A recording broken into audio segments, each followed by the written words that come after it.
Welcome student, मैं हूँ Tande sir technical channel में आपका स्वागत है। स्टूडेंट, आज की क्लास में हम पढ़ेंगे अल्टरनेटर और अल्टरनेटर में बेसिक इसके फीचर्स के बारे में पढ़ेंगे।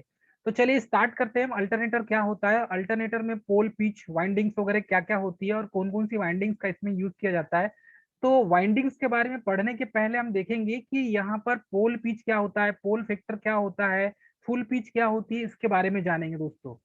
तो हम स्टार्ट करेंगे, पोल पिच क्या होता है। तो दोस्तों, पोल पिच में इसमें नंबर ऑफ स्लॉट्स पर पोल, मतलब कि दो पोल के बीच की जो दूरी होगी वो पोल पिच कहलाती है। तो जैसे कि कोई कंडक्टर है और दो कंडक्टर इस टाइप से रखा हुआ है, ये एक कंडक्टर है, ये दूसरा कंडक्टर है, और ये कंडक्टर इस टाइप से अटैच है दोस्तों। ठीक है। तो दो कंडक्टर के बीच की जो दूरी होगी, अर्थात कि इस एक से ये दूसरे कंडक्टर के बीच की जो दूरी होगी दोस्तों, यही पोल पिच कहलाएगी। क्लियर है सभी को? Pole pitch. तो पोल पिच का जो फार्मूला बनता है वो क्या बनता है, pole pitch is equal to number of slots per pole. Pole pitch में number of slots per pole बनेगा, अर्थात कि जितने स्लॉट्स की संख्या होगी उसके अपान में जितने नंबर ऑफ पोल्स होंगे। जैसे कि ये समझो कि नंबर ऑफ जो स्लॉट है वो 16 है और नंबर ऑफ पोल्स इसमें 4 है। तो इसको जब आप कैलकुलेशन करेंगे तो पोल पिच निकल जाएगा। तो पोल पिच को बेसिकली हम इस तरीके से समझ सकते हैं, मतलब कि दो पोल के बीच की दूरी। अब यदि दो पोल के बीच की दूरी हम देखें तो हम इसे इस तरीके से समझ सकते हैं। ये इसमें दो पोल हो जाएंगे, जैसे ये एक पोल हो गया और ये दूसरा पोल हो गया। तो दोनों पोल के बीच की जो डिस्टेंस होगी वो पोल पिच कहलाएगी दोस्तों। तो इस तरीके से हम इसे समझ सकते हैं। ठीक है, क्लियर? इसका जो फार्मूला, ये फार्मूला एग्जाम में पूछा जाता है कि पोल पिच का फार्मूला क्या होगा, number of slots upon poles, number of poles. तो number of slots upon number of poles. वैसे ही देखेंगे फुल पिच।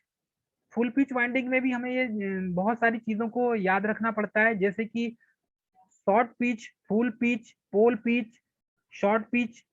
ठीक है, इनके बारे में एग्जाम में यहाँ से बहुत सारे क्वेश्चन निकल के आते हैं। आईटीआई वाले स्टूडेंट के लिए शॉर्ट पिच, फुल पिच जब वाइंडिंग करते हैं हम, तो वाइंडिंग के समय में इन चीजों का नॉलेज होना बहुत जरूरी है। यदि आपको फुल पिच मतलब कि पोल पिच के बारे में पता नहीं है, फुल पिच वाइंडिंग के बारे में पता नहीं है और शॉर्ट पिच वाइंडिंग के बारे में पता नहीं है, तो वाइंडिंग के समय में आपको प्रॉब्लम हो सकती है। जब वाइंडिंग करेंगे तब उस समय आपको दिक्कत पैदा हो सकती है दोस्तों। तो वाइंडिंग, जब अल्टरनेटर की वाइंडिंग करते हैं तब उस समय इन चीजों को हमें याद रखना चाहिए, या ये चीजें हमें पता रहना चाहिए। चलिए, फुल पिच क्या होती है। फुल पिच वाइंडिंग में देखेंगे दोस्तों, तो पोल पिच बराबर कॉइल पिच होती है। मतलब जितना पोल पिच होगा उतना ही कॉइल पिच होगा। तो पोल पिच इसमें कॉइल पिच के बराबर होता है। तो पोल पिच जैसे 4 है और कॉइल पिच इसमें 5 है, तो पोल पिच और क्वाइल पिच दोनों समान होते हैं।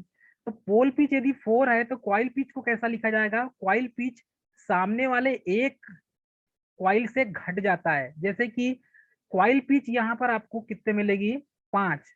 5 में से एक को घटाएंगे तो फिर आपको क्वाइल पिच प्राप्त होगी 4। तब पोल पिच बराबर क्वाइल पिच होगा। मतलब सामने वाले एक क्वाइल से इसको घटाया जाता है। जैसे कि यहाँ पर 1, 2, 3, 4 और ये 5 है दोस्तों। यहाँ पर ये है फुल पिच। फुल पिच में इन दोनों के बीच का जो डिस्टेंस मिलेगा वो अधिकतम मिलेगा फुल पिच में। ठीक है, क्लियर है? एन पोल यहाँ पर बनेगा और एस पोल इस साइड बनेगा। तो यहाँ पर स्लॉट नंबर 1 और स्लॉट नंबर 5 में देखेंगे, तो स्लॉट नंबर 1 और स्लॉट नंबर 5, तो जो जिस लास्ट वाले जो स्लॉट है 5वें नंबर का, इस 5वें नंबर के स्लॉट को पहला एक स्लॉट से घटा दिया जाता है। तो जो मान यहाँ पर निकलेगा वो निकलेगा 4। मतलब कि 4 स्लॉट इसमें काम करेंगे।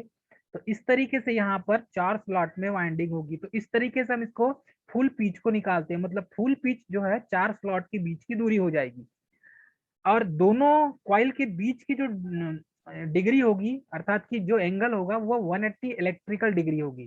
तो 180 इलेक्ट्रिकल डिग्री में इन दोनों को रखा जाता है दोस्तों। तो इस पॉइंट को भी हमें नोट करना है। ये पॉइंट आपको याद रखना है स्टूडेंट। ईएमएफ का मान फुल पिच वाइंडिंग से हमेशा कम होता है, याद रखिएगा। ईएमएफ का जो मान होता है वो फुल पिच वाइंडिंग से थोड़ा सा कम मिलेगा। तो ईएमएफ का मान हमेशा फुल पिच वाइंडिंग से कम प्राप्त होता है। तो जितनी फुल पिच वाइंडिंग होगी उससे कम ईएमएफ हमेशा प्राप्त होगा, क्योंकि अल्टरनेटर में शॉर्ट पिच वाइंडिंग का यूज करते हैं। अल्टरनेटर में फुल पिच वाइंडिंग का यूज नहीं किया जाता दोस्तों। हम अल्टरनेटर में शॉर्ट पिच वाइंडिंग का यूज करते हैं, फुल पिच वाइंडिंग का यूज नहीं करते। तो यहाँ पर फुल पिच वाइंडिंग का हम यूज नहीं करते दोस्तों, शॉर्ट पिच वाइंडिंग का यूज करते हैं। चलिए, इसमें इंड्यूस्ड ईएमएफ का जो मैग्नीट्यूड होता है वो कम होता है। फुल पिच वाइंडिंग में उत्पन्न ईएमएफ का मान हमेशा आपको कम मिलेगा। तो इंड्यूस्ड जो ईएमएफ का मान मिलेगा वो कम मिलेगा, अर्थात कि ईएमएफ की जो वैल्यू है, इलेक्ट्रोमोटिव फोर्स की जो वैल्यू है, जो वोल्टेज उत्पन्न होगा उसका मैग्नीट्यूड आपको हमेशा कम मिलेगा यहाँ पर। ठीक है, उसका परिमाण कम मिलेगा। ये ओनली शॉर्ट पिच वाइंडिंग के लिए अल्टरनेटर डिजाइन किया जाता है, क्योंकि इसका कनेक्शन जो है वाइंडिंग टू वाइंडिंग का जो कनेक्शन होता है, शॉर्ट पिच वाइंडिंग इसलिए करते हैं यहाँ पे हम अल्टरनेटर में। शॉर्ट पिच वाइंडिंग करने का कारण होता है, शॉर्ट पिच वाइंडिंग इसलिए करते हैं क्योंकि शॉर्ट पिच वाइंडिंग करने से यहाँ पर हमें कॉपर की सेविंग होगी। यहाँ पर कॉपर बच जाएगा, कॉपर की सेविंग हो जाएगी दोस्तों। तो कॉपर की सेविंग करने के लिए हम क्या करते हैं, यहाँ पर अल्टरनेटर में शॉर्ट पिच वाइंडिंग करते हैं। तो कॉपर सेविंग करना है, मतलब कॉपर की बचत करना है, इसीलिए हम शॉर्ट पिच वाइंडिंग का यूज करते हैं। और शॉर्ट पिच वाइंडिंग करने के कारण एक चीज और प्राप्त होती है कि यहाँ पर हार्मोनिक्स एलिमिनेट हो जाते हैं, और हार्मोनिक्स एलिमिनेट होने के कारण शॉर्ट पिच वाइंडिंग में साइन वेव का शेप इंप्रूवमेंट मिलेगा आपको। तो हम इसमें हार्मोनिक्स को क्या करते हैं, एल्यूमिनेट करते हैं, और हार्मोनिक्स को एल्यूमिनेट करने के कारण ही हम शॉर्ट पिच वाइंडिंग का यूज करते हैं, क्योंकि शॉर्ट पिच वाइंडिंग में हार्मोनिक्स खत्म हो जाता है। ठीक है, और साइन वेव की जो शेप मिलेगी आपको, तो ये साइनसोइडल वेव शेप मिलेगी आपको, प्राप्त होगी साइन वेव की शेप साइनसोइडल होगी। क्लियर है सभी को? मेनली यूज इसमें हार्मोनिक्स और hysteresis and eddy current loss को कम किया जाता है। तो इसमें जो हम यूज करते हैं, तो हार्मोनिक्स, हिस्टेरिसिस और ईडी करंट लॉस इसमें क्या होते हैं, लो होते हैं, एंड इफिशियंसी इसकी क्या हो जाती है, इंक्रीज हो जाती है। इसीलिए हम यहाँ पर शॉर्ट पिच वाइंडिंग का यूज करते हैं। तो शॉर्ट पिच वाइंडिंग का यूज इसीलिए किया जाता है दोस्तों। क्लियर है सभी को? शॉर्ट पिच वाइंडिंग कैसी होती है, चलिए इसलिए इसे हम थोड़ा सा देख लेंगे। शॉर्ट पिच वाइंडिंग में दोस्तों हमें एक चीज देखने मिलेगा कि ये जो पोल पिच होता है वो ग्रेटर देन होगा कॉइल पिच के, मतलब कि पोल पिच ज्यादा होगा और कॉइल पिच कम होगी इसमें। तो जैसे पोल पिच 4 है और कॉइल पिच कितनी है यहाँ पे, 3 है। तो जैसे कि यहाँ पर एन और एस दो पोल क्रिएट हो रहे हैं, ये पोल है और ये वाइंडिंग है। ये ये जो वाइंडिंग है रेड कलर की दिख रही है, तो रेड कलर की जो वाइंडिंग ये फुल पिच वाइंडिंग है दोस्तों। और ये ब्लैक कलर की जो वाइंडिंग दे रही है ये शॉर्ट पिच वाइंडिंग है। तो फुल पिच वाइंडिंग इन दोनों के बीच का डिस्टेंस हो जाएगा, मतलब कि यहाँ से यहाँ तक का डिस्टेंस फुल पिच वाइंडिंग हो जाएगी। ये फुल का है, ठीक है। और यहाँ से यहाँ तक का जो डिस्टेंस होगा ये शॉर्ट पिच का है।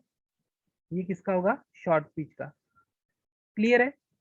अब यहाँ पर देखें दोस्तों, तो फुल पिच वाइंडिंग करते तो हैं, लेकिन हम फुल पिच वाइंडिंग का यूज नहीं करते अल्टरनेटर में, शॉर्ट पिच वाइंडिंग का यूज करते हैं। तो शॉर्ट पिच वाइंडिंग का यूज करने के कारण यहाँ पर क्या होता है, ईएमएफ का मान फुल पिच वाइंडिंग से कम होता है। और शॉर्ट पिच वाइंडिंग में यहाँ पर कॉपर की सेविंग हो जाएगी, क्योंकि कॉपर की बचत होगी। देखो यहाँ से यहाँ तक लपेटेंगे तो कॉपर ज्यादा लगेगा फुल पिच वाइंडिंग में, और शॉर्ट पिच वाइंडिंग करते हैं तो कॉपर की बचत हो जाएगी यहाँ पर। इसीलिए हम शॉर्ट पिच वाइंडिंग करते हैं। शॉर्ट पिच वाइंडिंग करने का कारण यही है। शॉर्ट पिच वाइंडिंग क्यों किया जाता है, इसके पीछे रीजन यही है स्टूडेंट। तो शॉर्ट पिच वाइंडिंग अल्टरनेटर में करते हैं। अल्टरनेटर में अल्टरनेट में शॉर्ट पिच वाइंडिंग करने का कारण यही है, कॉपर की सेविंग। उसके बाद हार्मोनिक्स को एलिमिनेट करते हैं, इसमें मेनली यूज करते हैं हार्मोनिक्स और